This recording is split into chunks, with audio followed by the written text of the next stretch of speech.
പശ്ചാത്താപം നമുക്ക് നൽകണത് പശ്ചാത്താപത്തിൻ്റെ പൂർണ്ണ മനസ്താപം എന്ന് പറയത്തില്ലേ, പൂർണ്ണ മനസ്താപമുണ്ട്, ഭാഗിക മനസ്താപമുണ്ട്. നമ്മൾ ഈ നോൻപ് കാലത്തൊക്കെ ചെയ്യണത് ഭാഗിക മനസ്താപമാണ്, പൂർണ്ണ മനസ്താപമല്ല. കൃപ കിട്ടാനുള്ള സാധ്യത കുറവാണ്. എന്താ കാര്യം?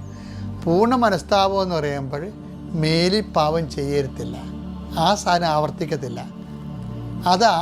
അതുകൊണ്ടാണ് ഈശോ പറയണത് മേലിൽ പാപം ചെയ്യരുത്. മനസ്താപത്തിനകത്ത് വരണതാണ് മേലിൽ ആ പാപം ആവർത്തിക്കാതിരിക്കാനുള്ള തീരുമാനം. കാര്യം എപ്പോഴും മനസ്താപം തീരുമാനമാണല്ലോ. ക്രൂസ് ഇറങ്ങി വന്നിട്ട് തീരുമാനിക്കുകയല്ലേ, ധൂർത്തപുത്രനും മടങ്ങി വന്നിട്ട് തീരുമാനിക്കുകയല്ലേ. ഡിസിഷൻ എന്ന് പറയുന്നത് പൂർണ്ണ മനസ്താപത്തിൻ്റെ ഭാഗമാണ്. അതായത് പറ്റുന്നത്രയും പാപങ്ങൾ ആവർത്തിക്കാതിരിക്കാൻ വേണ്ടി ബോധപൂർവമായ ശ്രമം ഉണ്ടാകണം.